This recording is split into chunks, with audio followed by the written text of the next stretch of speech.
জীবনের পাঠশালা পর্ব এক জীবনের প্রতিটি পরীক্ষায় তোমাকে আরো শক্তিশালী করার জন্য আসে। প্রিয় শিক্ষার্থীরা, জীবন সবসময় সহজ পথে চলে না। কখনো আসে ব্যর্থতা, কখনো আসে হতাশা, কখনো আসে এমন কিছু বাধা যা দেখে মনে হয় হয়তো আর এগিয়ে যাওয়া সম্ভব নয়। কিন্তু মনে রেখো, জীবনের প্রতিটি পরীক্ষায় তোমাকে থামিয়ে দেওয়ার জন্য আসে না, বরং তোমার ভেতরের শক্তিকে জাগিয়ে তোলার জন্যই আসে।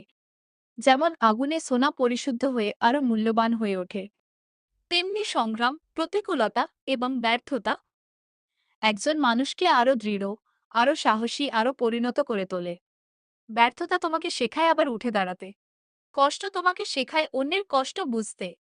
আর প্রতিকূলতা তোমাকে শেখায় তোমার সামর্থ্যের প্রকৃত পরিচয়। তাই কোনো বাধাকে ভয় পেও না। প্রতিটি সমস্যার মধ্যে লুকিয়ে থাকে একটি নতুন শিক্ষা। প্রতিটি সংগ্রামের মধ্যে লুকিয়ে থাকে একটি নতুন সম্ভাবনা। কারণ আজ যে সমস্যাটি তোমাকে কষ্ট দিচ্ছে, কাল সেটি তোমার সবচেয়ে বড় শক্তি হয়ে উঠতে পারে। ধৈর্য রাখো, অধ্যবসায় ধরে রাখো, নিজের উপর বিশ্বাস রাখো। সফল মানুষরা বাধাহীন পথে নয়, বাধা অতিক্রম করেই সাফল্যের শিখরে পৌঁছায়। আমি বিশ্বাস করি তোমার মধ্যেও রয়েছে অসীম সম্ভাবনা। শুধু এগিয়ে যাও, কারণ জীবনের প্রতিটি পরীক্ষায় তোমাকে আরো শক্তিশালী, আরো জ্ঞানী এবং আরো সফল মানুষ হিসেবে গড়ে তোলার জন্যই আসে। আমি পাপিয়া অধিকারী। আবার দেখা হবে জীবনের পাঠশালার পরবর্তী পর্বে।